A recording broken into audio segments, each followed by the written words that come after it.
Good morning, ninth class students. Today we discuss part 2 of our chapter 11, work energy. As in previous lecture, we discuss our chapter up to the types of the energy, forms of the energy. And so today we start our first topic, that is the first type of energy, kinetic energy. मैंने आपको उस दिन भी बताया था आपके syllabus में 2 type की एनर्जी है, kinetic energy and potential energy. तो इसमें से फर्स्ट हमारा टॉपिक है आज kinetic एनर्जी. सबसे पहले हमने ये रीड करना है. तो काइनेटिक एनर्जी है, पहले कुछ एक्टिविटीज़ दी हैं वो देखिए. Take a heavy ball, drop it on the thick bed of the sand, a wet bed of the sand would be better. इसमें हमने क्या करना है, एक बॉल लेनी है, उससे 25 सेंटीमीटर हाइट से हमने नीचे की तरफ ड्रॉप करना है सैंड पे. जब आप लोग वेट सैंड पे उसे ड्रॉप करोगे तो उस सैंड में डिप्रेशन आ जाएगा. डिप्रेशन मीन्स खड्डा बन जाएगा उसमें. तो इस एक्टिविटी को हमने रिपीट करना है अलग अलग हाइट से, 50 सेंटीमीटर से, 1 सेंटीमीटर से, 1.5 सेंटीमीटर से. और उसके बाद अलग अलग सिचुएशंस में हमने ये देखना है कि जो डिप्रेशन है, जो खड्डा बन रहा है, उसकी जो डेप्थ है कंपेयर करनी है. सभी के केस में डेप्थ कौन सा डीपेस्ट होगा और कौन सा शैलोएस्ट होगा, उन दोनों में हमने तीनों में देखना है.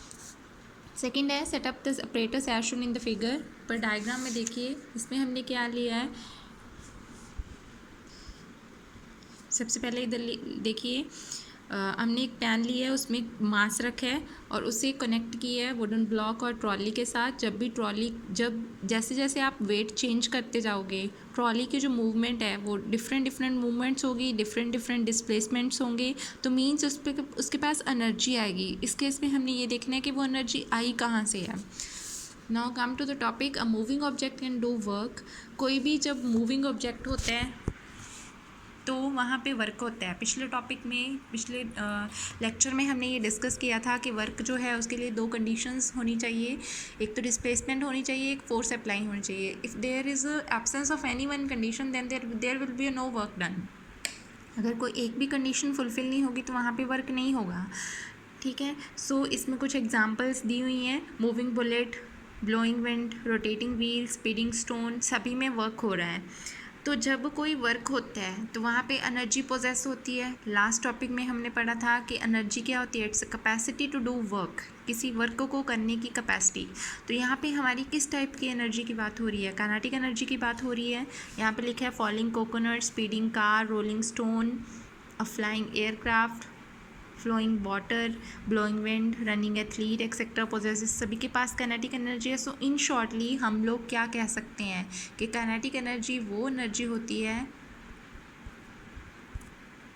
जो किसी भी ऑब्जेक्ट के पास उसके मोशन के कारण होती है. सो काइनेटिक एनर्जी की जब डेफिनेशन लिखनी है, it's that energy which is possessed by an object due to its motion, उसके मोशन की वजह से.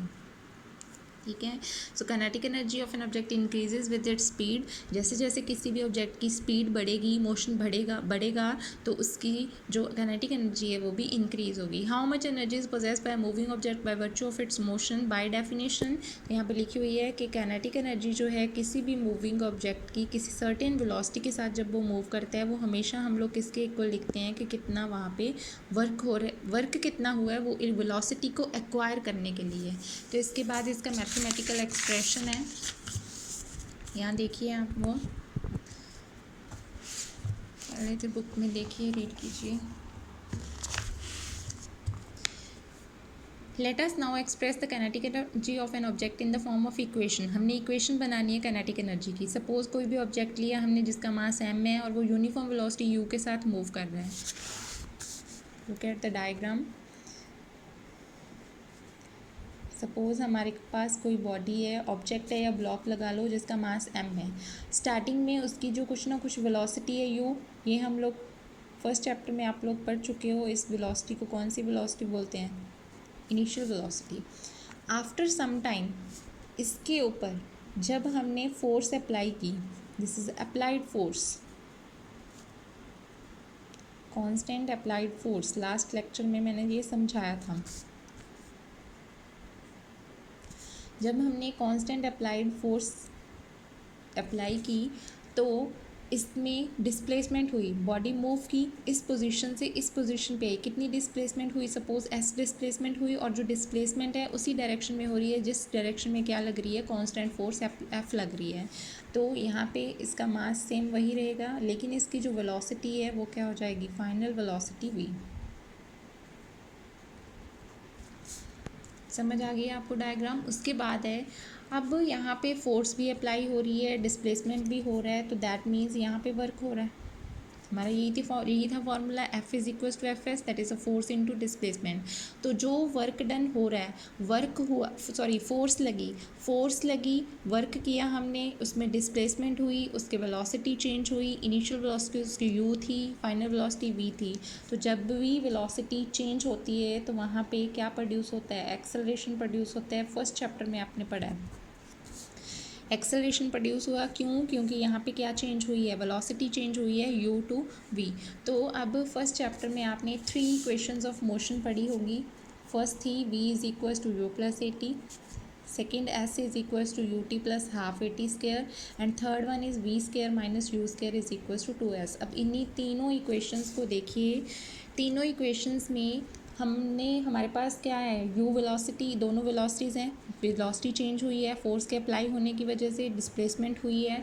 तो ये थर्ड इक्वेशन को ध्यान से देखिए, यहाँ पे हमारे पास initial velocity, final velocity object की, जब यूनिफॉर्म एक्सेलरेशन ए के साथ मूव की थी ऑब्जेक्ट, और उसमें डिस्प्लेसमेंट एस शो किया था। तो यहाँ पे हम लोग ये इक्वेशन लगाएंगे, V square minus U square is equal to 2as। यहाँ से अगर आप लोग s की वैल्यू निकालोगे, rearranging this equation we get s is equal to V square minus U square upon 2a। This is our first equation and this is equation number 2। Now Newton ने second law दिया था, force is equal to mass into acceleration.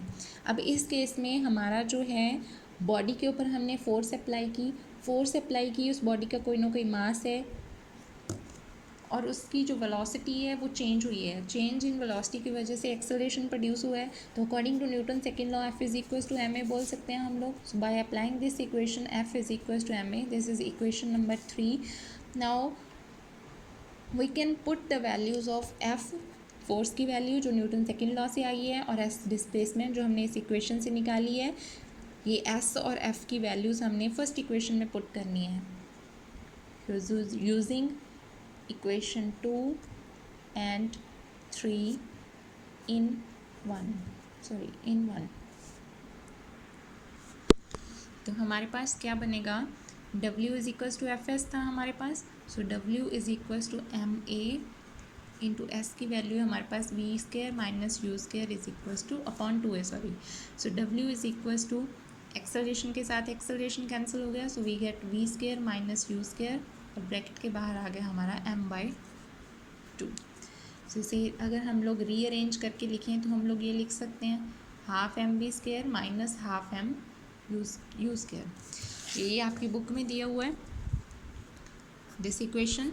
इसमें क्या लिखा है इन्होंने, an object is moving from its stationary position, कि अगर ऑब्जेक्ट स्टेशनरी पोजीशन, यहाँ पे स्टार्टिंग में मैंने वेलोसिटी उसकी u ली है, कि अगर मैं स्टार्टिंग वेलोसिटी u ले लूँ कि स्टेशनरी ऑब्जेक्ट रेस्ट पे ऑब्जेक्ट मूव नहीं कर रहा, तो इसकी इनिशियल वेलोसिटी 0 होगी। अगर हम लोग इस इक्वेशन में इनिशियल वेलोसिटी u को 0 पुट करें तो हमारी इक्वेशन क्या रह जाएगी, सिर्फ W इज